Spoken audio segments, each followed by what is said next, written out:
પ્રભુના વચનમાંથી આપણે અત્યારે જે જોવાના છે નિર્ગમનનું પુસ્તક એનો 17મો અધ્યાય. જો લાઇટ ઇનફ છે તો કદાચ તમે વાંચી શકશો, પણ નહીં વંચાય તો વાંધો નહીં, હું તમને જણાવીશ કે આપણે શું જોઈ રહ્યા છે. નિર્ગમનનું પુસ્તક એ 17મા અધ્યાયમાંથી આપણે જોવાના છે. આ શાસ્ત્ર ભાગમાં વાત એવી છે કે અમાલેક જે જાતિ છે એ ઇઝરાયલની વિરુદ્ધ યુદ્ધ કરવાને માટે આવે છે. એટલે એક બાજુ ઇઝરાયલ છે, બીજી બાજુ અમાલેકીઓ છે, અને એ ઇઝરાયલની વિરુદ્ધ પોતાના ટોળા લઈને આવી ગયા છે. અને આ બાજુ હવે ઇઝરાયલ એ ગભરાય છે, એ મુશ્કેલીમાં છે કે સામે હવે મોટું ટોળું આવ્યું છે, હવે યુદ્ધ થવાનું છે, અને હવે શું થશે? એક પ્રશ્ન છે કે હવે શું થશે. અને એ જે શાસ્ત્ર ભાગ છે કે એ લોકો અમાલેકીઓને કઈ રીતે એમની પર એમણે વિજય પ્રાપ્ત કર્યો, કઈ રીતે અમાલેકીઓને એ લોકોએ ઇઝરાયેલી લોકોએ હરાયા, એ આજે આ શાસ્ત્ર ભાગમાંથી આપણે જોવા માંગીએ છીએ. અને એ તો એટલા માટે કે ઇઝરાયલ પ્રજા જ્યારે એના દુશ્મનની સામે ઊભી છે ત્યારે ઇઝરાયલ એક જરૂરમાં છે, જરૂરિયાતમાં છે.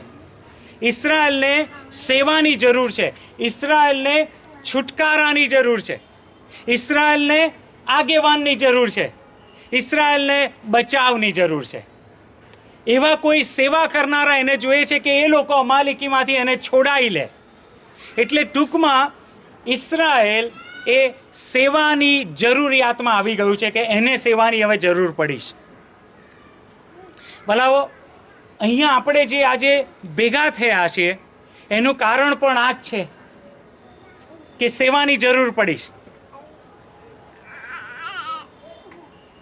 લોકો એવા છે કે એમને સેવાની જરૂર પડી છે, અને ઇઝરાયલને જ્યારે સેવાની જરૂર પડી ત્યારે કઈ રીતે એની સેવા કરવામાં આવી, કઈ રીતે ઇઝરાયલને છોડાવવામાં આવી, એ આપણે જોવાના છીએ.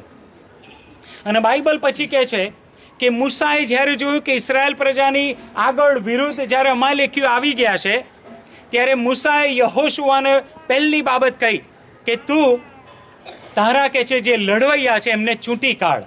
એવો શબ્દ લખ્યો, ચૂંટી કાઢ, પસંદ કર એ લોકોને, અને તું યુદ્ધ કરવા જા. અને કે છે હું લાકડી મારા હાથમાં લઈ અને શિખર પર જઈશ, મારા દેવને સાથે હું વિનંતી કરીશ, હું તમારી માટે પ્રાર્થના કરીશ, પણ યહોશુઆ તું તારા લોકને લઈ અને કહે છે કે તું જા, યુદ્ધ કરવાને માટે જા. અને એ લોકો યુદ્ધ કરે છે અને એ લોકો વિજય પામે છે. અમાલેકીઓને એ લોકો હરાવે છે, એમનો વિજય થાય છે, એ લોકોનો છુટકારો થાય છે. આ જે આખી બાબત છે એમાંથી 4 બાબત અત્યારે હું પવિત્ર શાસ્ત્રમાંથી કહેવા માંગુ છું કે વિજય મેળવવાને માટે 4 બાબતો અહીંયા થઈ, અથવા તો ઇઝરાયલની સેવા કઈ રીતે થઈ તો 4 બાબતને લીધે થઈ શકી. પહેલી જે બાબત ત્યાં નોંધવે છે બાઇબલ, એ તો કે છે દર્શનની જરૂર છે. દર્શન જરૂરી છે.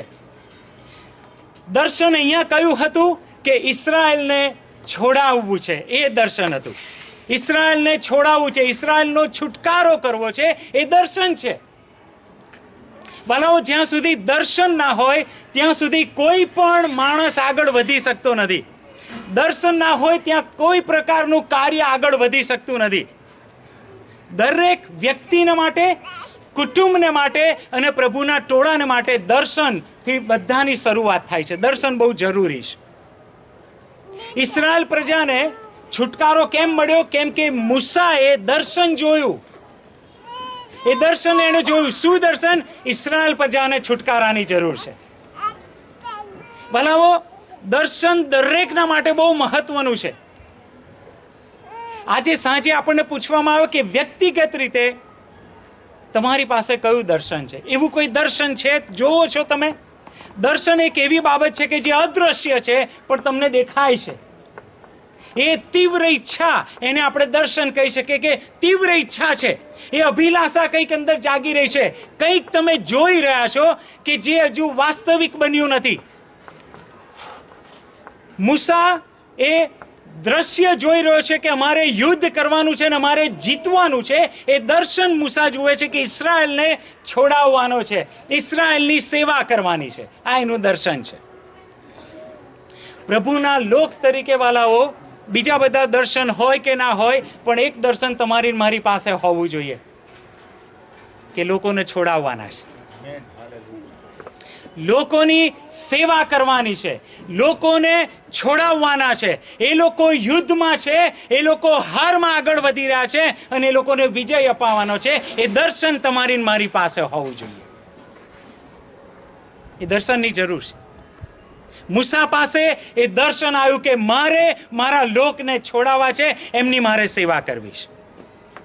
હવે દર્શનથી બીજી વાત આગળ આવે છે કે દર્શન તો એવી વાત છે કે જે તમે જુઓ છો પણ હજુ વાસ્તવિક બની નથી, ફિઝિકલાઇઝ થઈ નથી. દર્શન એક સ્વપ્ન છે. પણ બીજી બાબત જે બને છે કે તમારી પાસે મિશન હોવું જોઈએ. પહેલું વિઝન હોવું જોઈએ, બીજું મિશન હોવું જોઈએ, સેવા કાર્ય હોવું જોઈએ. એ મિશન શું છે કે મૂસાએ જ્યારે વિઝન જોયું, દર્શન જોયું કે મારે છોડાવવાના છે, તો એને છોડાવવાને માટે જે આયોજન કર્યું એ મિશન છે કે જે જોઈ શકાય. મિશન એટલે એવું સેવા કાર્ય, એવો માર્ગ તમે શોધો છો કે અમે લોકોની સેવા કરી શકીશું, લોકોને છોડાઈશું. તો કઈ રીતે? તો કે આ માર્ગે, આ આયોજન છે અમારી પાસે. અને મૂસા પાસે આયોજન હતું, મિશન હતું. શું હતું? યહોશુઆ, તું લોકોને જે લડવૈયા છે એમને તું ચૂંટી કાઢ, પસંદ કર જે લડવૈયા છે અને તું યુદ્ધ કરવા જા. આ એમની પાસે મિશન હતું કે અમે પસંદ કરીશું અમુક લોકોને અને યુદ્ધ કરવા જઈશું. અને જે બીજો ભાગ હતો, મૂસા કહે છે હું તમારી માટે પ્રાર્થના કરીશ, દેવની પાસે જઈશ, શિખર પર ઊભો રહીશ અને લાકડી મારા હાથમાં લઈને તમારી માટે પ્રાર્થના કરીશ. એટલે બે ચિત્ર અહીંયા મિશનના જોવા મળે છે. સેવા કાર્યના બે ચિત્ર છે આપણી આગળ. એક તો એ છે કે યહોશુઆ અને પસંદ કરાયેલા લડવૈયાઓ એ લડી રહ્યા છે, યુદ્ધમાં છે. અને બીજું એક એવું ચિત્ર છે કે જે પ્રાર્થનાથી આ યુદ્ધને સપોર્ટ કરે છે. મૂસા એ પ્રાર્થનાથી આ જે યુદ્ધ થઈ રહ્યું છે એને સપોર્ટ કરે છે. વાલાઓ, આ એ સેવા કાર્ય છે. જે વિઝન આપણે જોઈએ છે એને આપણે મટીરિયલાઇઝ કરવાનું છે, લોકોને છોડાવવા છે, લોકોની આપણે સેવા કરવી છે. ઈશ્વરે તમારા મારા હૃદયના ખૂણામાં એ મૂક્યું છે કે આપણે લોકોની સેવા કરવી છે. તો આપણી પાસે એવો માર્ગ હોવો જોઈએ, આપણી પાસે એવા રસ્તા હોવા જોઈએ, આપણી પાસે એવા મિશન, સેવા કાર્ય હોવા જોઈએ કે આ દ્વારા હું દેવ એ લોકોને છોડાવવા માંગુ છું, એ લોકોની સેવા કરવા માંગુ છું. અને એમાં શું કહે છે? પસંદ કરેલા લોકો. અને એ તો કોણ છે? કે જે લડવૈયા છે, જે તલવાર જાણે છે, જે ભાલો જાણે છે, એવા પસંદ કરેલા લોકો. ભલાઓ, આ કોણ હોઈ શકે? આ એવા સેવકો કે જઈ અને એ આગળ સેવા કરી રહ્યા છે. પહેલી હરોળમાં એ લોકો તલવાર ચલાવી રહ્યા છે, દુશ્મનો સામે લડી રહ્યા છે, શેતાની ભાલાઓ સામે એ લોકો આગળ છે, લડી રહ્યા છે. એ સેવકો છે. અને બીજા કોણ છે? કે જે પ્રાર્થનાનો સપોર્ટ કરે છે.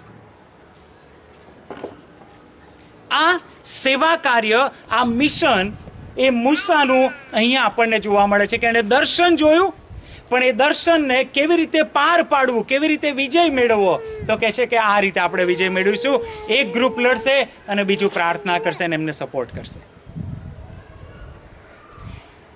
ત્રીજી જે બાબત સેવા માટે અથવા તો વિજય માટે, જે ત્રીજી બાબત અહીંયા આ ઘટનામાં બને છે, અને તો એ છે, બાઇબલ એવું કહે છે કે મૂસા જ્યારે શિખર પર લાકડી લઈને ચડ્યો ત્યારે એણે કહે છે પોતાના બંને હાથ ઊંચા રાખ્યા. અને ઈશ્વરે આ જે માર્ગ હતો એને માન આપ્યું. અને કે જે મૂસા જ્યારે હાથ ઊંચા રાખે ત્યારે ઇસ્રાયેલ વિજય પામે. અમાલેકી હારતા હતા, પણ પછી મૂસાના હાથ થાકે એટલે ક્યાં સુધી તમે હાથ ઊંચા કરી રાખો? એક સમય આવે કે તમારો હાથ ધીરે ધીરે નીચો થાય. અને બાઇબલ એવું કહે છે કે જ્યારે હાથ મૂસાના નીચે થાય ત્યારે ઇસ્રાયેલની હાર થાય, અમાલેકી જીતે. એટલે તમે યુદ્ધ મેદાને તમારી દ્રષ્ટિ કરો ને તો ઘડીકમાં ઇસ્રાયલ જીતે, ઘડીકમાં અમાલેકી જીતે. એ હાથમાં કોના હતું? મૂસાના હાથમાં. કોનો વિજય થાય એ ઈશ્વરે જે માર્ગ આપેલો એ મૂસાના હાથમાં આપેલો, કે મૂસાના હાથ જ્યાં સુધી ઊંચા છે ત્યાં સુધી ઇસ્રાયલ એ જય પામશે. પણ વાલાઓ, જ્યારે દર્શનની વાત કરીએ છીએ, મિશનની વાત કરીએ છીએ, અને પછી જ્યારે ત્રીજી વાત કરીએ છીએ ને, ત્યાં બાઇબલ એવું કહે છે કે મૂસાના હાથ ભારે થયા. બાઇબલ આવું કહે છે, મૂસાના હાથ ભારે થયા. એટલે શું? કે મૂસા હવે લાંબુ ખેંચી શકે એવું નથી એકલો. મૂસાના હાથનો સમય આવી ગયો છે. મૂસા થાકી ગયો. હવે એ હાથ ઊંચા રાખી શકે એમ નથી. સમય આવ્યો છે કે હવે મૂસાના હાથ નીચે આવશે, અને જો નીચે આવશે તો કહે છે કે ઇસ્રાયલની હાર ચોક્કસ છે. ઇસ્રાયલ હારી જશે, અમાલેકી જીતી જશે. પણ વાલાઓ, ઈશ્વરનો માર્ગ કયો છે? જે ત્રીજો માર્ગ આપણે જોઈએ છે એ તો ટીમનો માર્ગ છે. વિજય ઈશ્વર જ્યારે અપાવે છે ને તો એ ટીમ દ્વારા અપાવે છે. કોઈ એક માણસને એ દેવ એનો મહિમા આપતો નથી. ટીમ તરીકે ઈશ્વરનું કાર્ય થાય છે. કોઈ પણ માણસ, કોઈ સેવક હોય કે કોઈ પણ હોય, એ કદી પોતાની મનમાં આ માની નહીં લેવાનું કે હું બધું કરી શકીશ. ટીમની દરેકને જરૂર પડે છે. અને વાલાઓ, ઉત્પત્તિનું જે પુસ્તક છે, બાઇબલનું સૌથી પહેલો અધ્યાય તમે વાંચો, ત્યાં એક ટીમ જોવા મળે છે. અને તો ઈશ્વર પિતા, ઈશ્વર પુત્ર અને ઈશ્વર પવિત્ર આત્મા એ ટીમ તરીકે આખું કાર્ય કરે છે. ટીમ તરીકે એ લોકો સર્જનના કાર્યમાં જોવા મળે છે. ઈશ્વર એ પોતે ટીમમાં કામ કરે છે. અને એટલે જ પ્રભુ ઈસુએ આવીને એમના શિષ્યોને કીધું કે એ લોકો એક એક ના જાય પણ બબ્બેમાં જાય. ટીમ. પાઉલ અને બારનબાસ, પાઉલ અને તિમોથી ટીમનું કાર્ય છે. કેમ? મૂસાના એકલાના હાથ ભારે થઈ જાય. કેટલો સમય મૂસા ખેંચે? સેવાનું કાર્ય એટલું મોટું છે, ઇસ્રાયલની વિરુદ્ધ એટલું મોટું બળ આવી ગયું છે કે કોણ ઇસ્રાયલને છોડાવે? મૂસા છોડાવે. પણ મૂસાના હાથ તો હવે ભારે છે. ટીમની જરૂર છે. અને બાઇબલ એવું નોંધે છે કે હારૂન અને હુર એ બંને કે છે મૂસાના જમણે અને ડાબે આવી જાય છે. અને શું કર્યું એ લોકોએ? કે છે એ લોકોએ મૂસાને હાથને ટેકો આપ્યો. મૂસાના હાથને ટેકો આપ્યો. વાલાઓ, પ્રભુના નામને સ્તુતિ હો કે આ જે ચિત્ર છે એ પ્રભુ ટીમનું ચિત્ર આપે છે. કે હવે મૂસાના એકલાની હાથ વાત રહી નથી, હવે એને ટીમની જરૂર છે. અને હારૂન ને હુર એની સાથે છે. અને એટલે બાઇબલ નોંધે છે કે જ્યારે એ લોકોએ સપોર્ટ કર્યો ત્યારે મૂસાના હાથ ઊંચા રહ્યા, અને કહે છે કે ઇસ્રાયલનું ત્યાં વિજય થયો. ઇસ્રાયલ જે હેરાન થઈ ગયેલું, જે થાકી ગયેલું, જેને સેવાની જરૂર હતી, જેને છુટકારાની જરૂર હતી, ઈશ્વર એને ટીમ દ્વારા એ છુટકારો અપાયો. આ ચિત્ર ઈશ્વર તમને મને આપે છે. વાલાઓ, જ્યારે તમે અને હું એવું અનુભવીએ છીએ કે હૃદયના એક ખૂણામાં એવી ઈચ્છા છે કે મારે સેવા કરવી છે, કોઈક રીતે ઈશ્વરની સેવા કરવી છે, લોકોને છોડાવવા છે નાશના માર્ગમાંથી, અમારે પ્રભુ માટે કંઈક કરવું છે. જો એ કરવું છે તો ટીમ તરીકે કરવું પડશે. વાલાઓ, હું મારા એથનેના ભાઈઓને હંમેશા કહું છું કે એથને એ હિરેનનું નથી, એથને તમારું નથી, પણ એથને આપણું છે. એ દેવનું છે, એ દેવનું કામ છે, એ આપણું છે. કોઈ પણ સેવા હોય એ વાલાઓ કોઈ એક સેવકની કે કોઈ એક ગ્રુપની નથી, એ બધાની છે, ટીમનું છે. અને જ્યારે ટીમ તરીકે તમેનું જોડાય ને તો જ તમેનું છુટકારો કરી શકીશું. તો જ જે મેક્સિમમ ઇમ્પેક્ટની વાત કરીએ છીએ, તો જ તમેનું જે અમાલેકને હાર આપવાની વાત કરીએ છીએ એ શક્ય છે. પણ ક્યારે? એ તમારે મારે પ્રભુના મહિમાન માટે, પ્રભુના સેવાન માટે એકબીજાના હાથ પકડવા પડશે. કદાચ ડોક્ટ્રીનના વાળા હોઈ શકે, એ શિક્ષણના વાળા હોઈ શકે, ટાઇટલના વાળા હોઈ શકે, અલગ અલગ બાબતો હોઈ શકે, મતભેદો હોઈ શકે, પણ એ બધું છોડીને વાલાઓ પ્રભુના માટે જે લોકોને છોડાવવા છે એના માટે તમારે મારે એક થવું પડશે. અને આજની આ મિટિંગનું આયોજન વાલાઓ આ જ છે કે હવે સમય આવ્યો છે કે આપણે એકલા કામ કરી શકીએ એમ નથી. હું એકલો કામ કરી શકું એમ નથી, તમે એકલા કામ કરી શકો નથી. કેમ? બહુ ખેંચીશું, પણ એક સમય આવશે કે તમારા ને મારા હાથ ભારે થશે. ત્યારે તમારે ને મારે હારૂન અને હૂરની જરૂર પડશે. અને ઈશ્વરે એની મંડળીમાં હારૂન ને હૂર આપ્યા છે, દરેકને આપ્યા છે. અને તમારે ને મારે એમનો સપોર્ટ લેવાનો છે, એમને સપોર્ટ કરવાનો છે, અને એ રીતે પ્રભુનું કામ આગળ વધારવાનું છે. અને એટલે આજે સાંજે વાલાઓ તમને આ પડકાર આપવાને માટે અહીં આમંત્રણ આપવામાં આવ્યું છે કે શું તમે ઈશ્વરની ટીમના સભ્ય બનવા માંગો છો? કોઈ સંસ્થા કે એથને બધું ભૂલી જાઓ. ઈશ્વરની ટીમના તમે શું સભ્ય બનવા માંગો છો?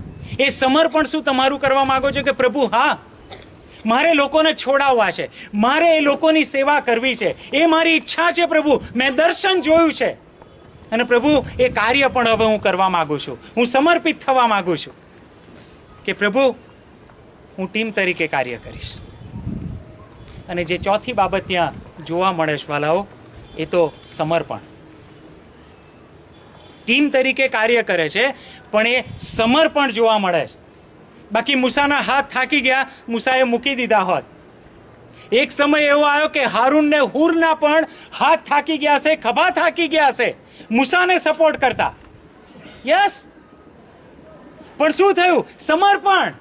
મૂસાએ પોતાની જાતને સમર્પિત કરેલી કે હું ઇસ્રાયલ માટે છું, હું ઇસ્રાયલની સેવા માટે છું, હું ઇસ્રાયલની જરૂરને માટે છું. હારૂનને હૂરે સમર્પણ કરેલું કે ગમે તે થાય, અમારી બાજુઓ દુખી જાય, પણ અમે જે કામને કે જે હળ પર હાથ મૂક્યો છે અમે હવે પાછળ જોવાના નથી. સમર્પિત લોકોની જરૂર છે કે જે ઇસ્રાયલનું વિચારે, પોતાના ખભાનું ના વિચારે. તૈયાર છો વાલાઓ એ સમર્પણને માટે કે હા પ્રભુ, તારું કામ અમે કરીશું.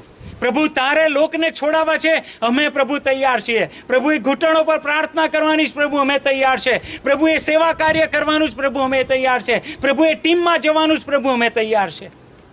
એ સમર્પણની ભાવના, એ બલિદાનની ભાવના કે મને દુઃખ થાય પણ મારે ટકી રહેવાનું છે અને ઇસ્રાયલને મારે છોડાવવાનું. મારે ઘસાવવું પડશે, મને ઘસારો થશે, પણ મારું દર્શન તો એ છે કે એ લોકને છોડાવવા છે, એ લોકોની સેવા કરવી છે. વાલાઓ, બાઇબલ કહે છે કે જ્યારે આ રીતે દેવનું કાર્ય થાય છે ને, ત્યારે વિજય એ દેવના લોકોને મળે છે. એ વિજય તમને મને પ્રભુ આપે છે. એ લોકો છોડાવવામાં આવે છે. અંધકારમાં જે લોકો છે, તમે એનું સાથે મળીને એ લોકોને બચાવી શકીશું, પ્રભુની પાસે લઈ આવી શકીશું. એ પ્રભુની મંડળીની વૃદ્ધિ તમે એનું કરી શકીશું. જે પ્રભુના વિશ્વાસીઓ છે એમને આપણે બળ પૂરું પાડી શકીશું. એટલે મંડળીની જે સેવા છે એ કરી શકીશું, અને જે ખોવાયેલા છે એમને આપણે પ્રભુની પાસે દોરી લાવી શકીશું. શું તમે આજે આ પડકાર ઝીલવા તૈયાર છો? તમે આજે હોઈ શકે છે આપણામાંના કેટલાક યહોશુઆ હોઈ શકે છે, અને ચૂંટી કાઢેલા લોકો હોઈ શકે છે કે જે હરોળમાં, પહેલી હરોળમાં યુદ્ધ કરવા માટે તૈયાર છે, સેવામાં સીધે સીધા સામેલ થવા તૈયાર છે. એ તો દરેકે થવાનું છે, એમાં કોઈ ઓપ્શન નથી. દરેકે આ યુદ્ધ કરવાનું છે, પણ એમાં હિસ્સો અલગ અલગ છે, ફાળો અલગ અલગ છે, રોલ અલગ અલગ છે. અને પવિત્ર આત્મા તમને જણાવશે કે તમારો રોલ એની મંડળીમાં કયો છે. કે તમારે હારૂનનો રોલ ભજવવાનો છે, કે તમે હૂર છો, કે તમે મૂસા છો, કે તમે યહોશુઆ છો, તમે કોણ છો? એ પ્રભુ એનો આત્મા તમને બતાવશે કે તમે કઈ રીતે એની સેવા કરશો. પ્રભુ એટલું જ જોવા માંગે છે આજે સાંજે કે હૃદય તમારી મારી પાસે છે કે નહીં. એ સમર્પણવાળું હૃદય, એ ટીમ તરીકે કાર્ય કરવાનું હૃદય, એ બધા જ બાબતો આપણે અત્યારે મૂકી દઈએ અને એક જ બાબત કે પ્રભુ હું તૈયાર છું. પ્રભુ હું તમને પ્રેમ કરું છું, તારા લોકને હું પ્રેમ કરું છું, અને હું છોડાવવાના માટે આજે મારું સમર્પણ કરું છું. વાલાઓ આવો આપણે આ સમર્પણ કરીએ અને આ પ્રાર્થના આપણે પ્રભુને કરીએ. આવો.